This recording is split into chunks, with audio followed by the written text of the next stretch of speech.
Muy buenas tardes a todos los que nos acompañan a este webinar.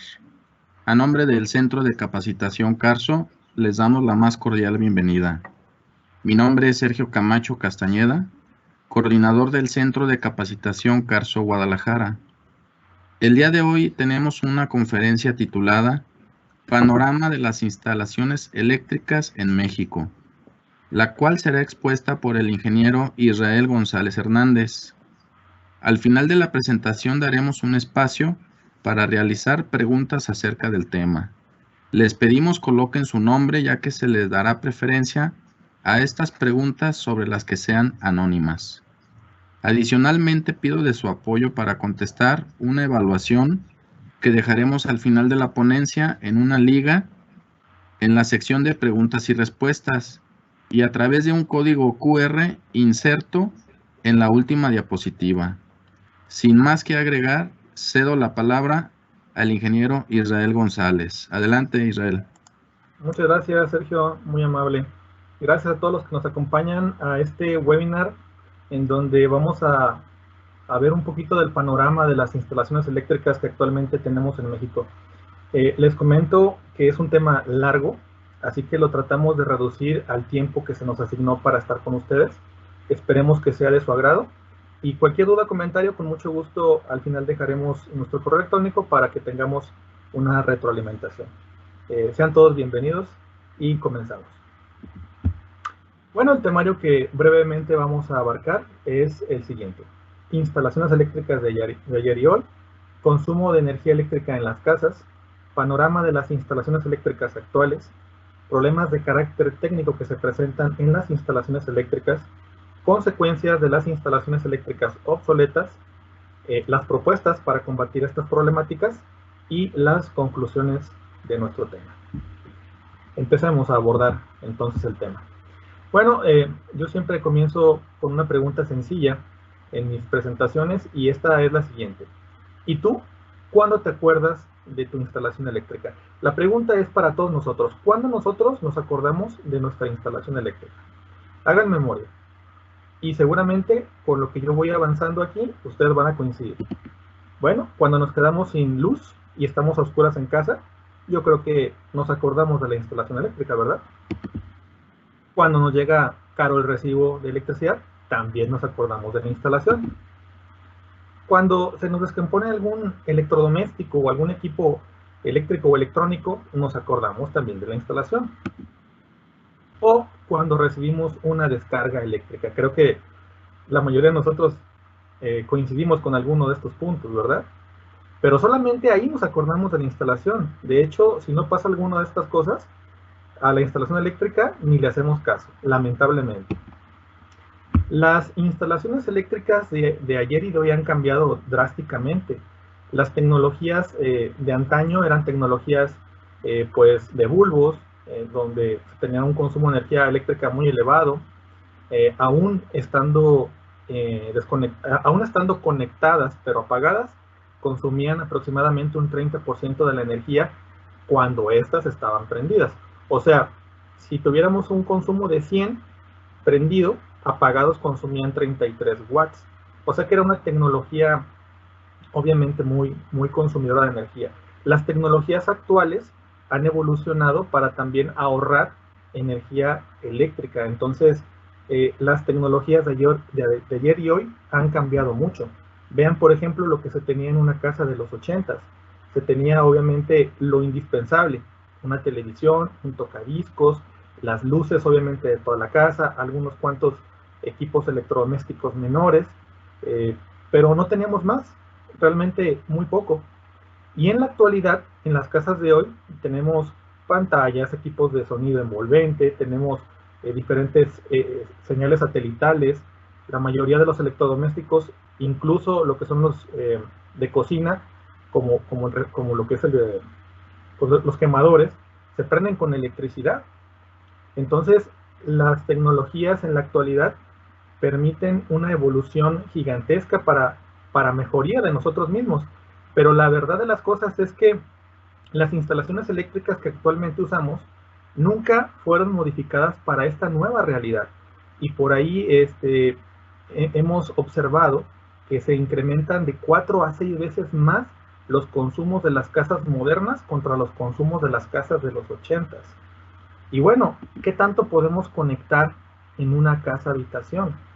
En la actualidad tenemos televisores, lavaplatos, electrodomésticos de cocina, calentamiento de aguas, refrigeración, lo que son las computadoras, bueno, un sinfín de equipos y todos ellos con la única finalidad de brindar confort a nosotros los usuarios. Así que el consumo de energía eléctrica realmente ha incrementado de tiempos de los 80s para acá. Y bueno, vean cuántos de estos electrodomésticos tienen ustedes. Es más, miren, en las casas modernas, incluso en la pura recámara de los hijos, hay ocasiones que se tienen más electrodomésticos que en la propia recámara de los padres. Me ha tocado a mí observar que hasta a veces tienen pequeños servivares dentro de las recámaras de los hijos, para que más o menos nos demos una idea del consumo que se tiene en la actualidad. Ahora, según un documento que está publicado en el Diario Oficial de la Federación por parte de la CENER, que se llama Estrategia de Transición para promover el uso de tecnologías y combustibles más limpios del año 2020, se tiene que el 9% de la energía que se utiliza en las casas habitación corresponde a la iluminación, el 17% corresponde a otros electrodomésticos, el 6% corresponde a los stand-by de los equipos eléctricos, el 21% al enfriamiento de los espacios, el 6% a la lavadora, el 2% al microondas, el 18% al televisor y el 21% a los refrigeradores. Aquí tenemos el 100% de energía eléctrica que nosotros utilizamos en casa habitación dividido en nuestros diferentes rubros. Esta información también trae energía térmica, pero bueno, en este caso no nos interesa mencionarla, pero venía dentro de la información y por eso también la tenemos aquí publicada. Imagínense nada más, así es como un mexicano divide el uso de la energía eléctrica en casa habitación. Bien, en el país se estima que existen 32 millones de viviendas particulares habitadas de acuerdo con la encuesta intercensal 2015 del INEGI. 98.7% de ellas cuentan con electricidad y el 1.3% no cuentan con electricidad en nuestro país, según fuentes del programa Casa Segura. Actualmente esas casas o departamentos, sea de construcciones nuevas o ya existentes, no cuentan con una evaluación que determine las condiciones de su instalación eléctrica, por lo que su protección y la de su patrimonio son vulnerables ante cualquier situación de emergencia, al no conocer la condición de riesgo en las que se encuentra. La verdad de las cosas es que en la actualidad no tenemos un marco muy sólido para que se nos exija la revisión de las instalaciones eléctricas y podamos tener un poquito más de seguridad en la materia. Lamentablemente, ya sea casas nuevas o en autoconstrucción, tienen la misma situación, ya sea que se hayan hecho por profesionales o por personas no profesionales. Bueno, pues en México, la autoridad es la responsable por mandato constitucional de proporcionar a la población condiciones óptimas de seguridad para vivir y llevar a cabo sus actividades diarias. Por su parte, en las instalaciones eléctricas se deben de satisfacer los requisitos y condiciones técnicas de seguridad fijadas por las normatividades vigentes. Hay muchas normatividades hablando en cuestiones eléctricas, pero una de las que más vamos a mencionar aquí en esta plática va a ser las normas oficiales mexicanas 001 CD 2012. Esas son las que vamos a referirnos, pero por mandato el gobierno es el que nos tiene que dar estas condiciones a todos nosotros como mexicanos. Bueno, pues en la actualidad existen viviendas, tanto nuevas como usadas, que pueden estar fuera del cumplimiento normativo. Una de las principales razones de esta situación es la asignación de costos mínimos en el proyecto, tanto en los materiales que se utilizan al realizar la instalación eléctrica, como en la mano de obra, la cual es no calificada. Bueno, ¿qué podemos platicar en esta lámina? Aquí hay tela que cortar. Miren, lo principal aquí es la combinación de los materiales que son fuera de normas con las manos de obras mal calificadas. Es una combinación tremenda y es recurrente en nuestro país. Siempre se quiere abaratar costos por todos los medios. Y la primera forma de hacerlo es comprando material de baja calidad. Inmediatamente después, contratas a un personal que no está calificado y ahí es donde entonces tú abaratas costos finales en tu proyecto. Y esto se puede ver en cualquier parte del país. Entran estos productos a nuestro país y por cuestiones económicas son los que se consumen, tanto por personas que hacen autoconstrucciones como por algunas constructoras que obviamente con bajos escrúpulos quieren ahorrar unos pesos, ¿verdad? Que no es obviamente lo deseable. Bueno, pues todo lo anteriormente expuesto y sumada a la antigüedad de las viviendas y la ausencia del mantenimiento periódico, propicia una condición de riesgo en las viviendas. Tenemos que entender que a partir de una cierta cantidad de años de que la instalación eléctrica ya está funcionando, esta empieza a tener pérdida de energía, empieza a tener fallas y se vuelve después riesgosa.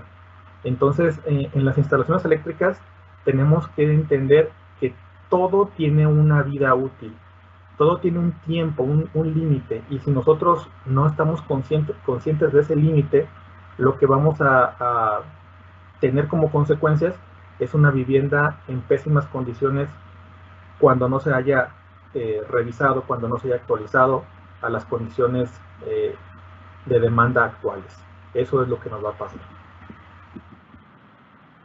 Bueno, pues para los habitantes de un inmueble, una instalación eléctrica deficiente puede ser una bomba de tiempo que al momento de estallar impactará de forma física y económica a los usuarios.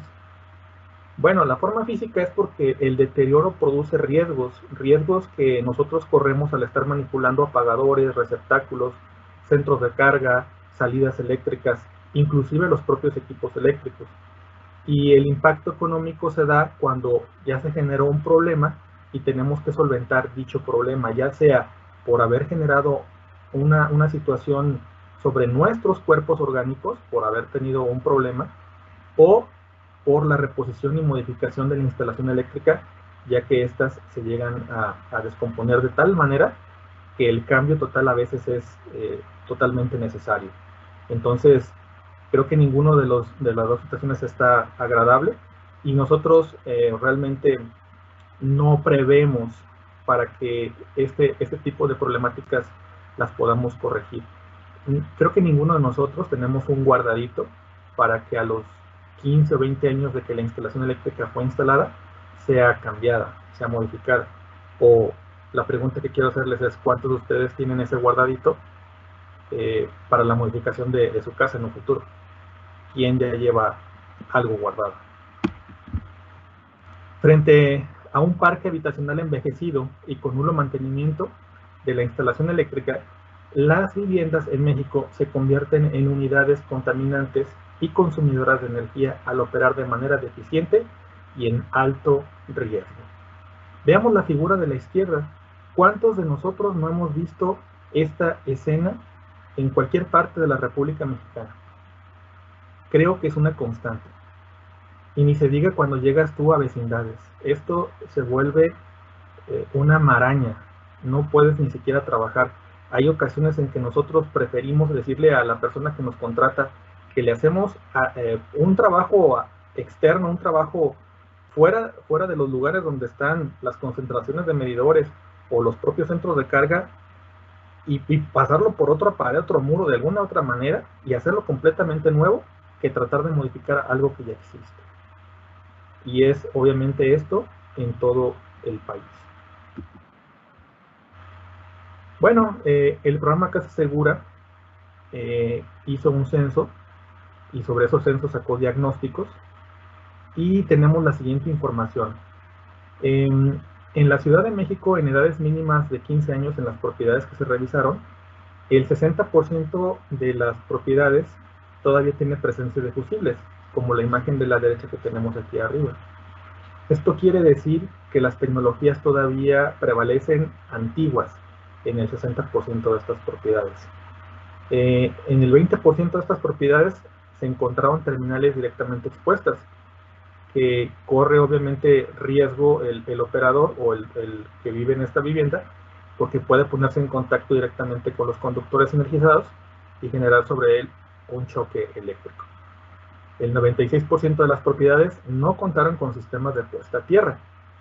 Un sistema de puesta a tierra es un sistema que tiene un comportamiento bueno dentro de lo que es la instalación eléctrica, porque proporciona un camino por el cual la energía eléctrica se puede ir a tierra y no pasar así a través del cuerpo de una persona cuando se presenta una falla en la instalación eléctrica. Y bueno, aquí tenemos valores altísimos. 96% de las casas revisadas no contaron con sistema de puesta a tierra. Las normas sociales mexicanas exigen que se instalen sistemas de puesta a tierra en sus artículos 250. Y del 100% de las casas revisadas, ninguna contó con sistemas de pararrayos. Una pregunta recurrente que les hago yo a mis alumnos en clase: ¿cuántos de ustedes tienen una propiedad y arriba en lo que es la azotea de esa propiedad tienen metales, tienen postes, tienen varillas, tienen infinidad de cosas metálicas, y cuántos de ustedes tienen pararrayos? Y se sorprenderían de las respuestas que reciben. Prácticamente en todo un año de alumnado, solamente 1 o 2 alumnos tienen sistemas de pararrayos en casa. Bien, este censo arrojó la siguiente información. En la Ciudad de México, 316,000 departamentos necesitarían un mantenimiento urgente para disminuir los riesgos que presentan en estas propiedades las instalaciones eléctricas. En Guadalajara, 331,000 casas, en Monterrey, 250,000 y en Puebla, 221,000. Pero miren, yo no me limito solamente a este número. Digo, no es que esté mal, en ningún momento estoy diciendo esto. Pero yo lo que quiero decirles es que en todas las propiedades siempre hay detalles de instalaciones eléctricas. Obviamente unos más pequeños y otros más grandes. Aquí en este censo diagnóstico se estima que esta cantidad de casas necesitarían urgentemente una modificación. Bueno, pues en México es muy común que se presenten los siguientes problemas por falta de una aplicación correcta de las normas y la ausencia de mantenimiento. ¿Qué se presentan en estas casas con cero mantenimientos y con cero cuidados? Bueno, pues se presentan sobrecorrientes. En un circuito eléctrico se pueden presentar sobrecorrientes, es decir, corrientes mayores a las que soportan los equipos y cables, las cuales dañan a dichos equipos y cables porque producen un sobrecalentamiento debido al efecto Joule, y que está descrita en la siguiente fórmula, donde Q es igual a I al cuadrado por R. Q es pérdida de energía que se presenta en el equipo o en cables en watts. La I es la corriente que circula por los cables o los equipos en amperes al cuadrado, y la R es la resistencia de los equipos o cables en ohms. Se puede obviamente obtener mediante el conocimiento de la resistencia del circuito y mediante el conocimiento de la corriente la pérdida de energía por efecto térmico, obviamente vista en watts, y se puede posteriormente traducir en unidades térmicas. Ahora, existen dispositivos que protegen a los equipos y los circuitos contra sobrecorrientes para evitar que se sobrecalienten y sus elementos se dañen. Las sobrecorrientes son producidas por 3 causas básicas y muy sencillas, las cuales voy a explicar ahorita a continuación, y son sobrecargas, cortocircuitos y fallas a tierra. Bien, avancemos. Vamos a platicar rápidamente de lo que son las sobrecargas. Bueno, son corrientes generalmente continuas, se refiere a constantes, producidas por operar equipos o circuitos a valores más altos que su capacidad máxima de corriente. Un ejemplo de estos es conectar muchos equipos como planchas, lámparas, televisores, etc. a un tomacorrientes o receptáculo, excediendo la capacidad de conducción de corriente de un circuito. Bueno, veamos las imágenes. Traté de que fueran muy amigables para entenderle fácilmente.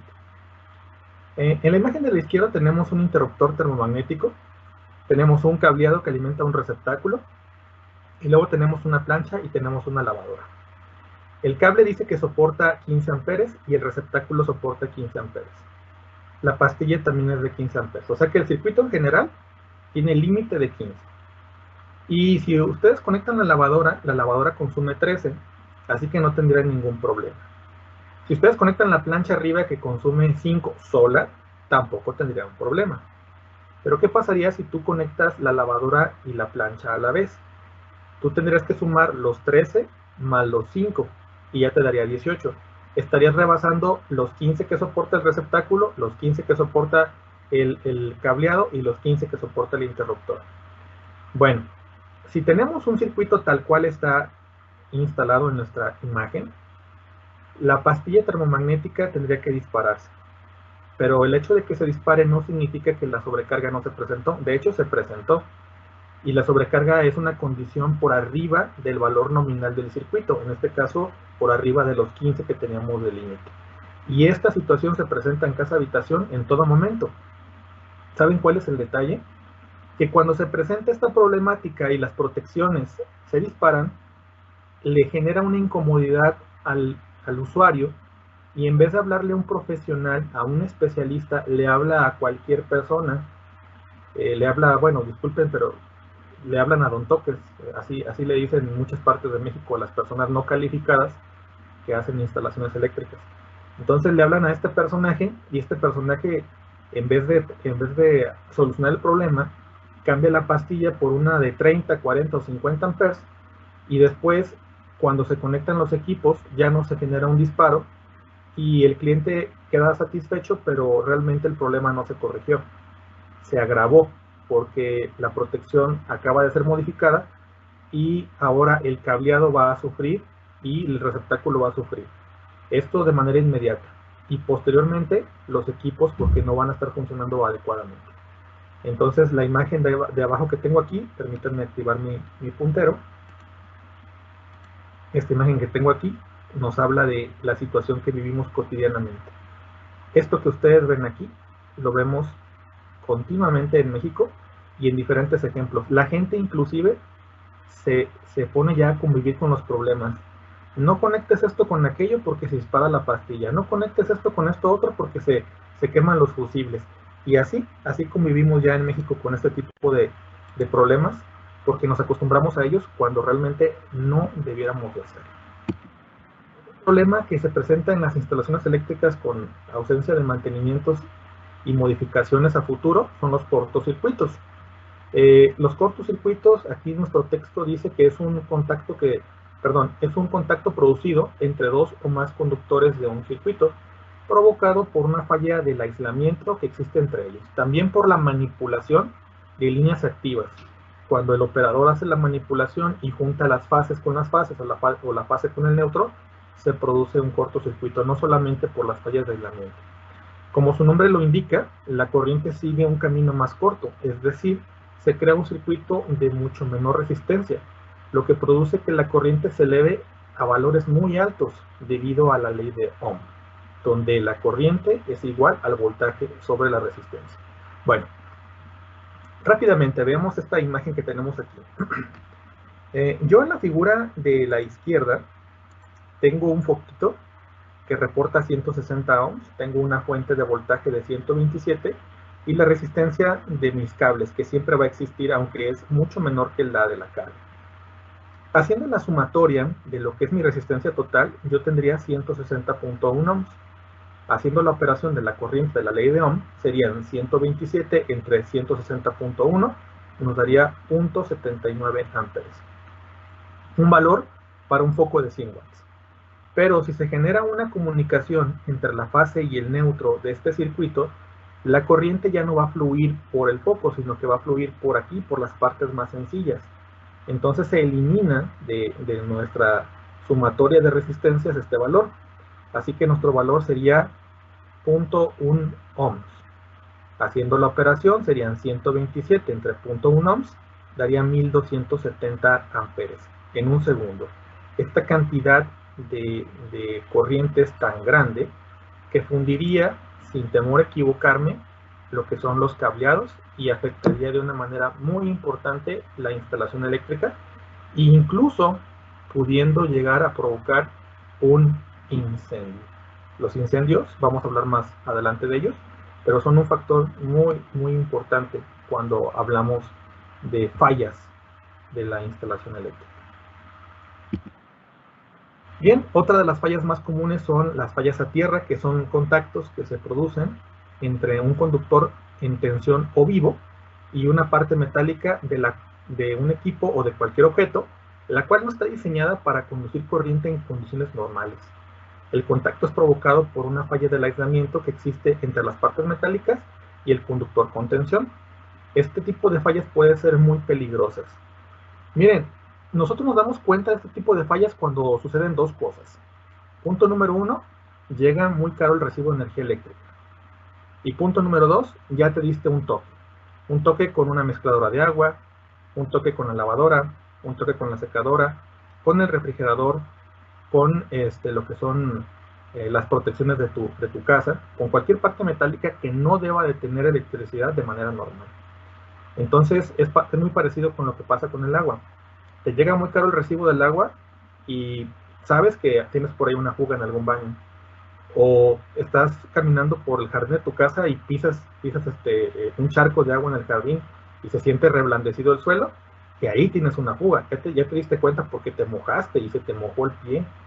Pasa lo mismo con la electricidad. Acá te das cuenta de que hay una falla a tierra cuando recibes una elevación de la facturación de energía eléctrica de una manera obviamente no normal, o cuando recibes una descarga sobre tu cuerpo.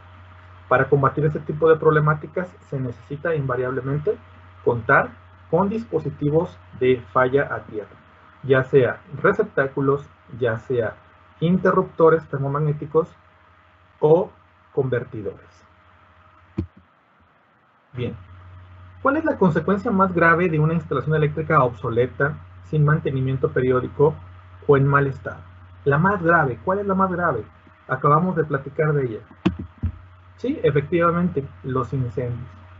En Estados Unidos, la Asociación Nacional de Protección contra Incendios, la NFPA, informa que los problemas eléctricos en el hogar generan aproximadamente 53.600 incendios y 14 billones de dólares en pérdidas a la propiedad cada año. Cada año. Bueno, se preguntarán por qué doy un dato de Estados Unidos. Bueno, porque esto es un fenómeno global, pero vamos a meternos en datos locales. Estos datos fueron obtenidos por el programa Casa Segura y son indicadores nacionales de incendios en México del año 2008 al 2012. Vamos a analizar primero los incendios urbanos según los lugares de ocurrencia. Voy a activar mi puntero para poder hacerlo más fácil.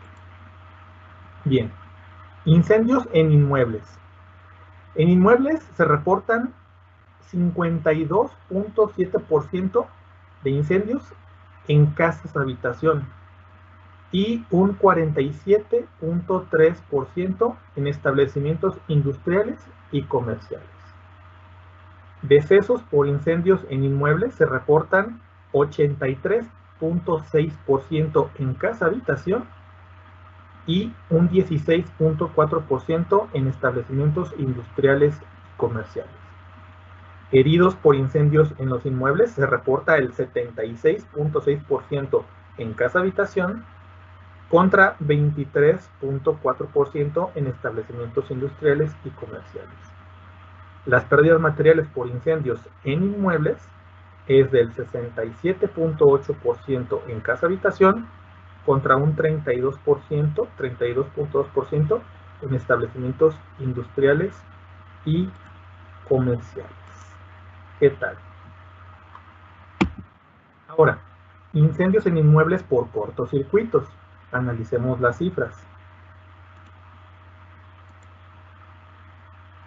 En inmuebles tenemos por cortocircuito el 41%. Relacionados a cortocircuitos, el 41% en inmuebles. Decesos por incendios en inmuebles, por cortocircuitos, 22.9%. Heridos por incendios en inmuebles a consecuencia de cortocircuitos, el 37.8%. Y las pérdidas materiales por incendios en inmuebles por cortocircuitos del 61.7%.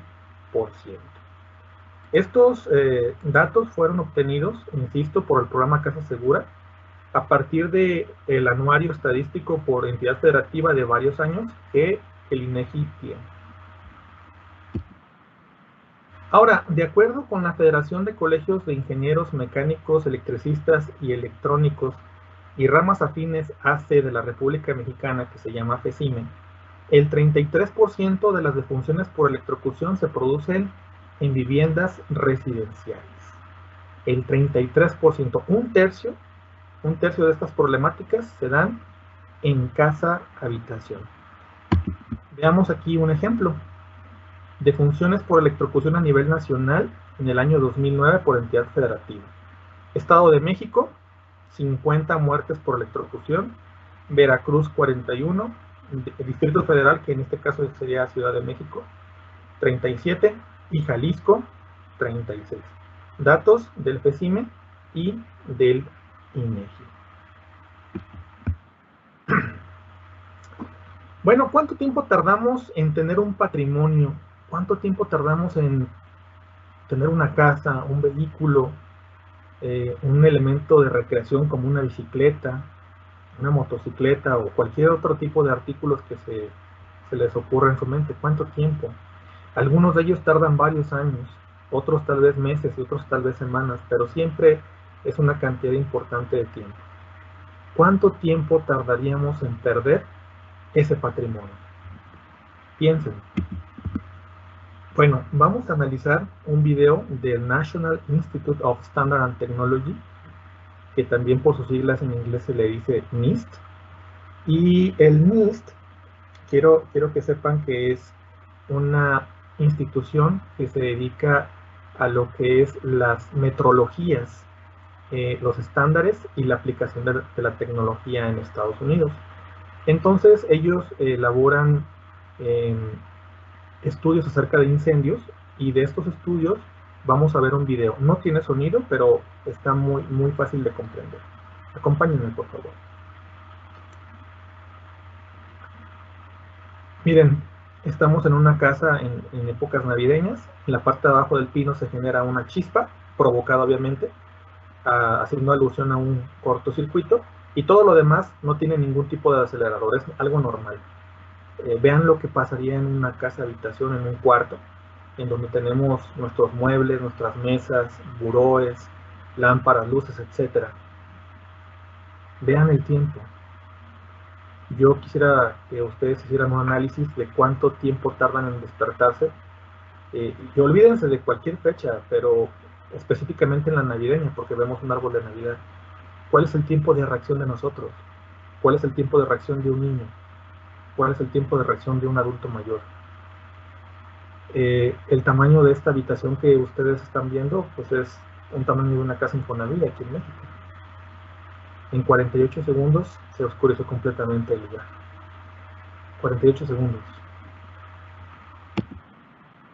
O sea, ¿creemos que solamente podemos perder bienes materiales? Creo que nos equivocamos. No solamente podemos perder bienes materiales, podemos perder la vida de nuestras familias, la vida de nuestros padres, de nuestros hijos, incluso, no haciendo menos, las mascotas. Y la dinámica que manejamos aquí en México es que padre y madre trabajan y adultos mayores cuidan a los hijos. Entonces, los tiempos de reacción y respuesta de un infante y de un adulto mayor no son los de una persona pues joven, y hemos visto en las noticias nacionales cómo hay tragedias al respecto, ¿verdad? Ya sea por electricidad, ya sea por gas, ya sea por diferentes situaciones. Así que no se corre el riesgo solamente de perder bienes materiales. Se puede perder a un ser querido, y esto sería totalmente irreparable. Bien, ¿cuáles son las propuestas para combatir estas problemáticas? Vamos a hablar solamente de 4 de ellas. Bien, punto número 1, todos debemos de participar en la solución de estos problemas. Sociedad, asociaciones civiles, gobiernos, industrias, comercios, Si no participamos, no se puede mejorar. La participación es fundamental para el cambio a nivel de sociedad. Si no hacemos nosotros lo que nos toca hacer, simple y sencillamente no va a pasar. Y bueno, déjenme comentarles que hay instituciones y empresas comprometidas con la seguridad.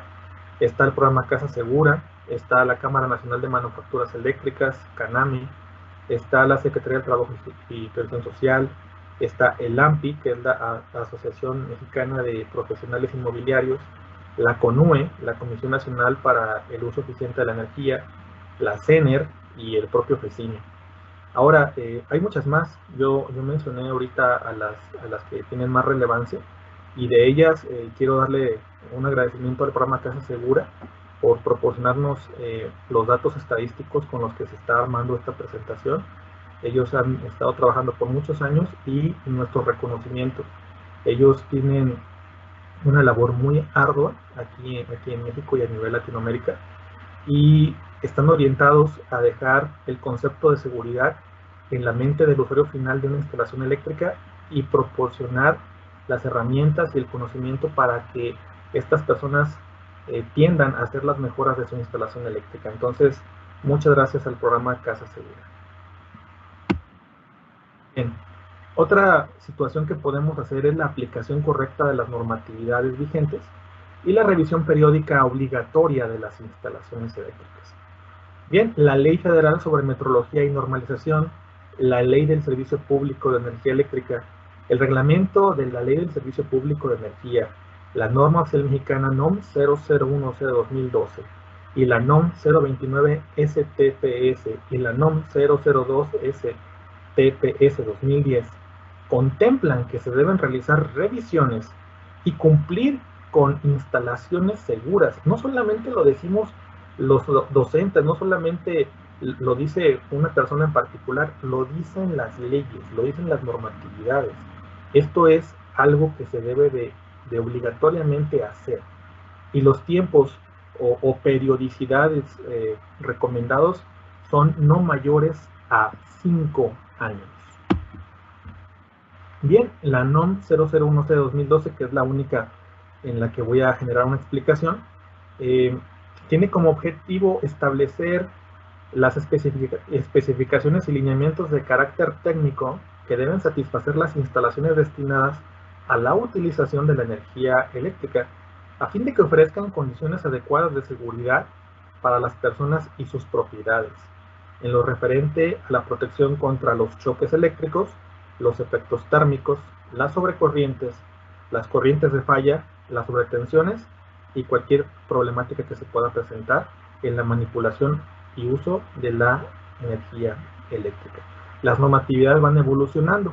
En este momento está la 2012, pero ya está promoviéndose un cambio. Este cambio se interrumpió por el cambio de gobierno que tuvimos en México, pero en cualquier momento ya tendremos noticias de la nueva norma.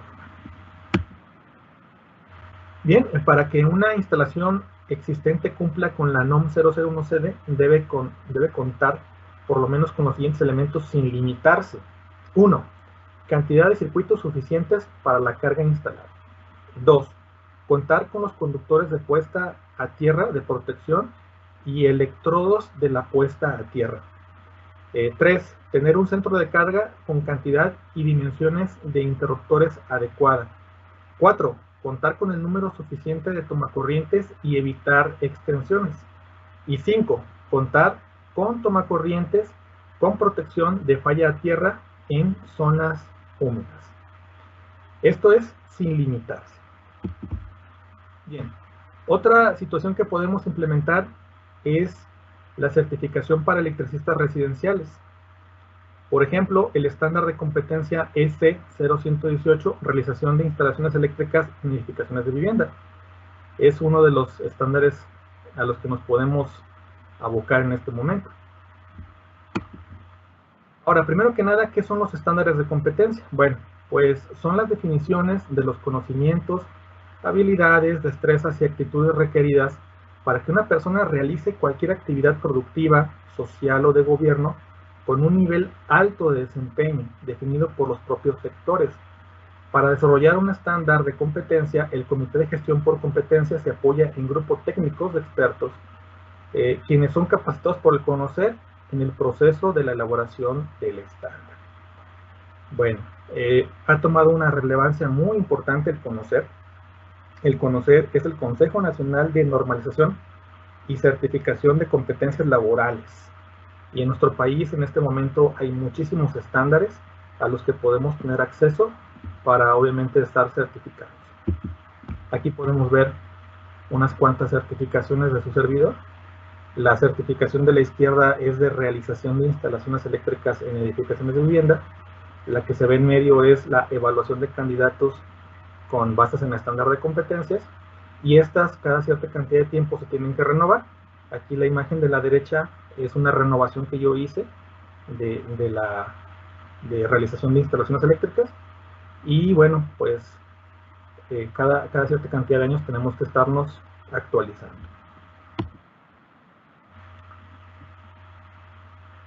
Una última situación que podemos hacer es la comercialización de productos eléctricos seguros. Es primordial que al adquirir accesorios y aparatos eléctricos, el usuario esté atento a estos aspectos.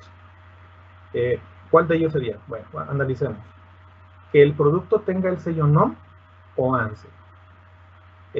Siguiente aspecto que se debe revisar es exigir el comprobante de compra para hacer cualquier reclamación o hacer válida la garantía. Otra más sería revisar la póliza de garantía y el manual del usuario. Una más sería verificar que los productos físicamente cuenten con el número de serie y etiqueta de identificación a prueba de violaciones.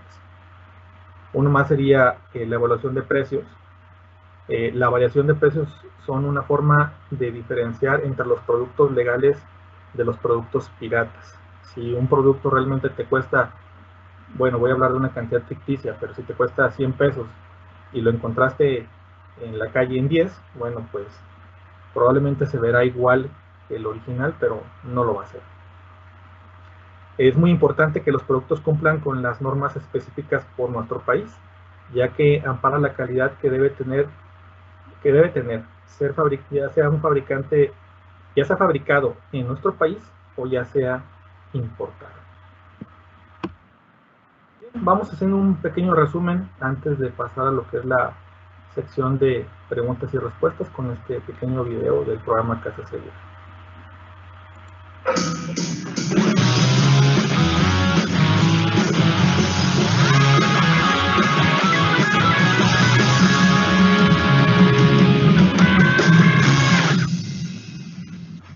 Hola, doña Elena. Qué bonita tu casa. Me gustan mucho tus muebles, sus colores. Pero, espera, ¿qué tomacorriente es aquel, doña Elena? Este tomacorriente puede perjudicar a tu familia con muchos accidentes. Mira, tu casa tiene unos 20 años, ¿verdad? ¿Sabías que después de 10 años, las instalaciones eléctricas de una casa son consideradas antiguas? ¿Puedes imaginar lo que pasa si tú no haces el recableado de tu casa?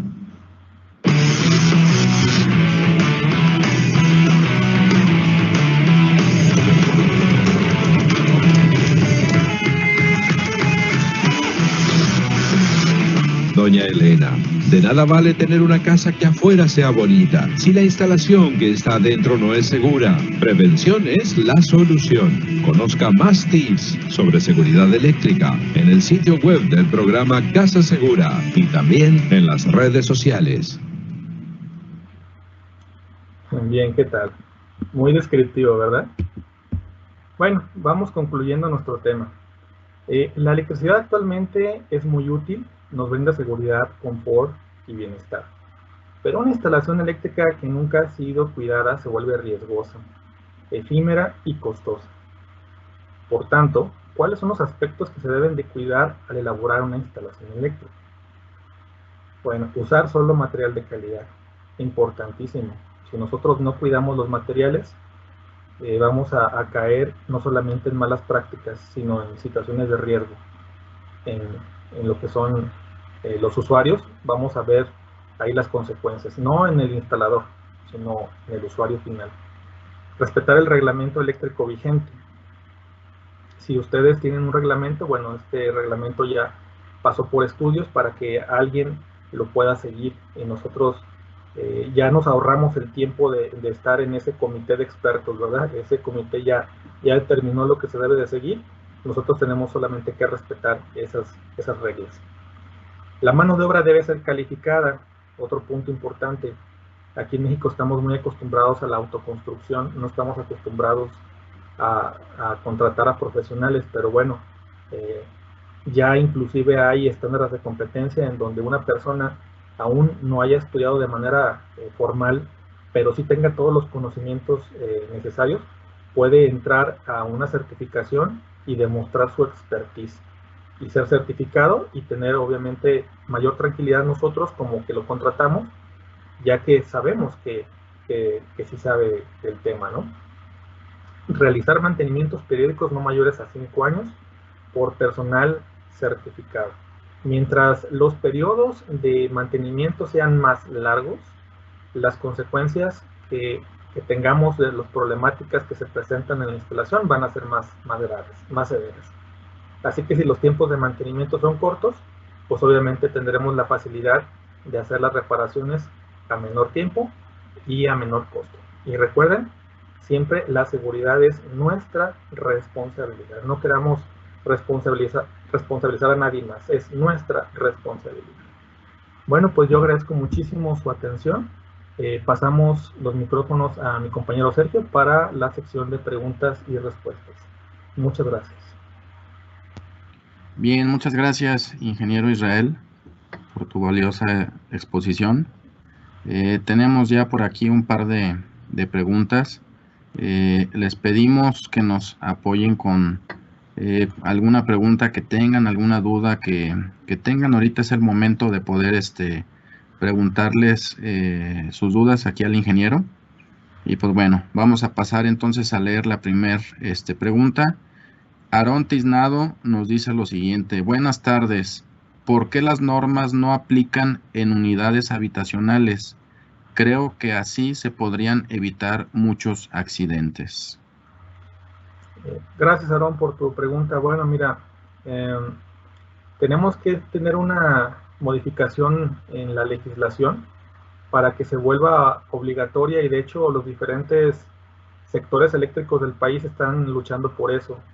Hasta el momento solamente se hace en construcciones nuevas, pero con el hecho de que el ingeniero que presenta el proyecto a los ayuntamientos maneje que todo está en orden, bueno, pues ya no se hace ningún tipo de revisión adicional. Entonces se está luchando porque las modificaciones a estas reglas eléctricas en el futuro obliguen a que tanto en instalaciones nuevas, usadas o en las compraventas se hagan modificaciones, se hagan revisiones para sus posibles modificaciones y que obviamente disminuyan los riesgos en las casas de habitación. Pero por el momento es todavía una lucha que no se gana. Gracias por la pregunta. Muy bien. Excelente, Israel. Ahora pasamos a otra pregunta del arquitecto Miguel y nos dice lo siguiente: para los pararrayos en azotea, ¿entra el tema de pergolados en perfil PTR en azoteas? ¿Es muy común por el tema del roof garden? ¿O no pregunta? No entiendo. Mira, te la voy a volver a leer. Dice que para los pararrayos en azotea entra el tema del pergolados en perfil PTR en azoteas. Ok, bueno, tiene que entrar si hay tema de metales en las partes altas. Y si tenemos un pergolado, pues obviamente hay una parte metálica. Cualquier parte metálica que no está diseñada para transportar energía eléctrica en condición normal tiene que aterrizarse. Si ese pergolado no está por arriba de las azoteas y está por debajo de la azotea en un nivel medio, probablemente con un aterrizamiento regular baste. Pero si está en la azotea el pergolado, indispensablemente necesita contar con lo que es el sistema de pararrayos. Porque obviamente estás hablando de una parte alta, una parte metálica y una parte donde va a haber personas. Entonces indispensablemente se necesitará un sistema que proteja a esas personas que están ahí. Ok, muy bien. Sí, aquí también él comentaba o puso este ejemplo que es muy común por el tema de los roof garden. Entonces Sí, yo creo que sí le quedó es, claro. Ajá. es necesario, así es, claro. Ok, bien. Aquí tenemos otra pregunta de Sergio López y nos dice lo siguiente: ¿es necesario poner pararrayos en sistema residencial o solo con el sistema de tierras? Bueno, debiera de hacerse, pero ¿por qué no se hace? Bueno, primero por desconocimiento y segundo porque a veces no se contempla en el diseño eléctrico por los costos, como que dicen, oye, voy a gastar aquí 5,000 pesos en el puro sistema de pararrayos y estoy hablando de una cantidad ficticia, ¿de acuerdo? Entonces, a veces ni siquiera los proyectistas quieren promover su instalación, o si la promueven cuando ya le dan las cifras al dueño, el dueño no lo quiere poner. Pero lo que no entienden es que pues es una seguridad tanto para ellos como para sus propiedades. Acá nosotros, si no te acuerdas, Sergio, bueno, si no mal recuerdas, en el centro de capacitación que tenemos en Guadalajara, ha habido caídas de varios rayos, y en el caso de que una vez cayó ahí en las afueras de nuestra cochera, pegó en las líneas de Telmex y se quemó el módem de Telmex y se quemaron varias cosas electrónicas, y eso que no pegó directamente sobre nosotros, sino que pegó sobre las líneas de Telmex, ¿verdad? Entonces, la caída de un rayo es totalmente destructiva. Aquí en la zona de Guadalajara tenemos una zona vieja que se llama El Fresno, y me tocó a mí hace algunos años atrás asistir a un taller mecánico en donde había caído un rayo sobre el equipo de acometida, y por donde pasó el rayo derritió completamente todo. O sea, lo derritió, lo hizo líquido, metal líquido. Entonces es algo increíble. Por donde recorrió el rayo, causó estragos tremendos. Se tuvo que cambiar la instalación completamente de ese taller. Bueno, ustedes se preguntarán, ¿el rayo entró al interior? Lo que pasa es que era una especie como de taller abierto, solamente tenía unos tejabanes, la mitad de la propiedad estaba techada para que tapara los carros y la otra mitad estaba descubierta. Entonces no hacía un efecto de jaula de Faraday para que protegiera a las personas en su interior, no tenía eso, y por eso el rayo entró hasta donde descompuso. Entonces, ¿para qué meternos en problemas? Un sistema de pararrayos nos va a proteger esa inversión que ya tenemos y lo queremos ver de manera económica, o la vida de las personas y lo queremos ver pues del lado que realmente lo tenemos que ver, ¿no? De la seguridad de nosotros. Perfecto. Muy bien.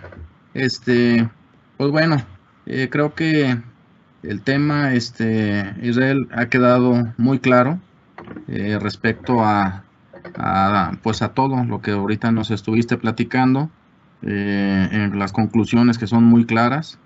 Creo que pues tenemos que prever muchas cosas en una casa habitación. No nomás es llegar a habitarla, sino que tenemos que crear conciencia y pues que sobre todo los padres de familia, los papás, que son los que siempre están al frente de algún mantenimiento en una casa habitación, pues que tengamos ese cuidado y pues sobre todo siempre proteger a nuestra familia, a nuestros hijos, de alguna situación de estas, que por más sencilla que sea, pues puede ocurrir un accidente y pues hasta una tragedia, ¿no?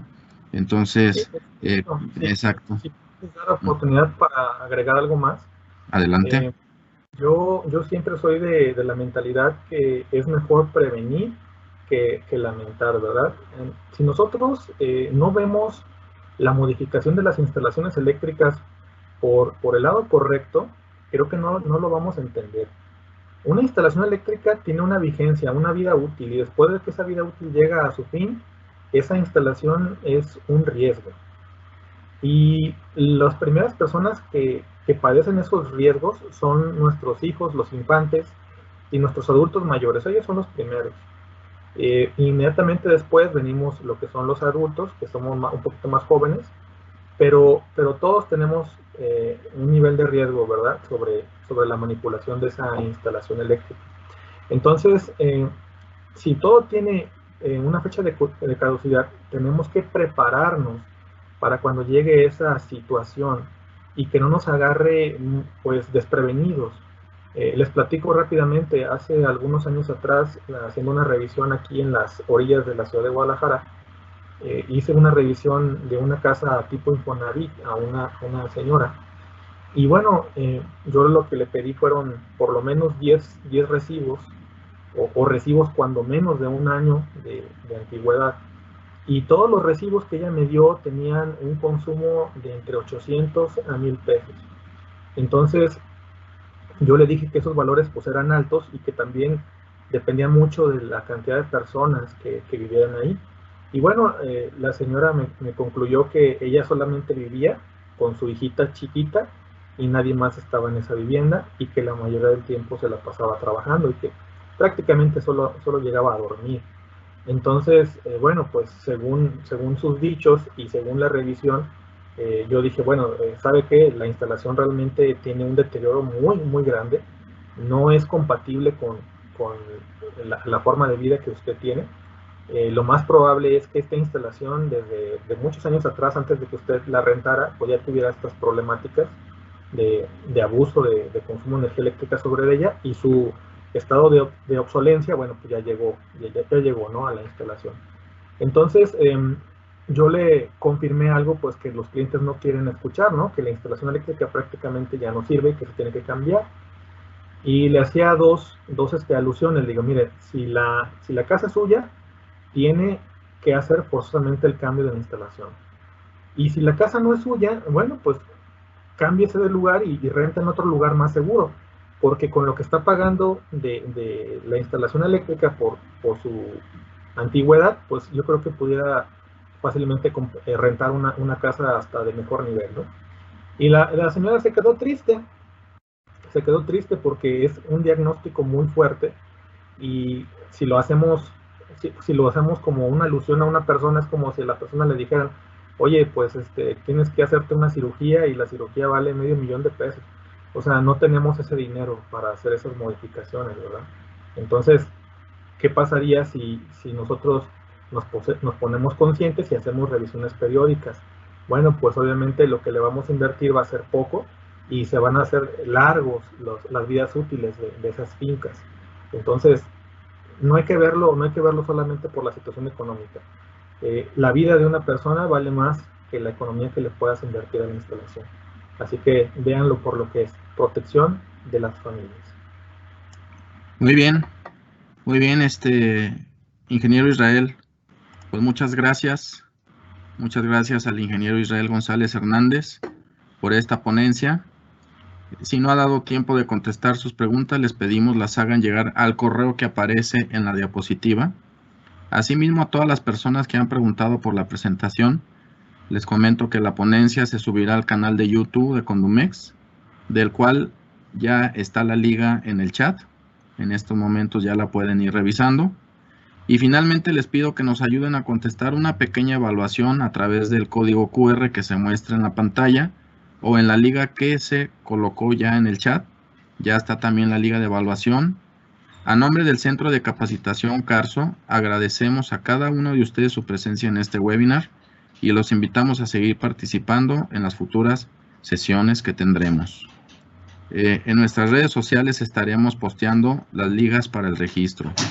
Quedamos atentos a sus comentarios en nuestro correo electrónico y redes sociales. Muchas gracias a todos. Hasta luego. Muchas gracias, Israel.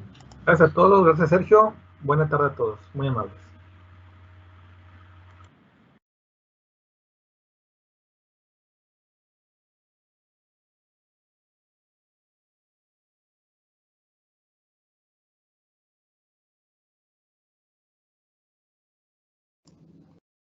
No arrancó el audio, Isra.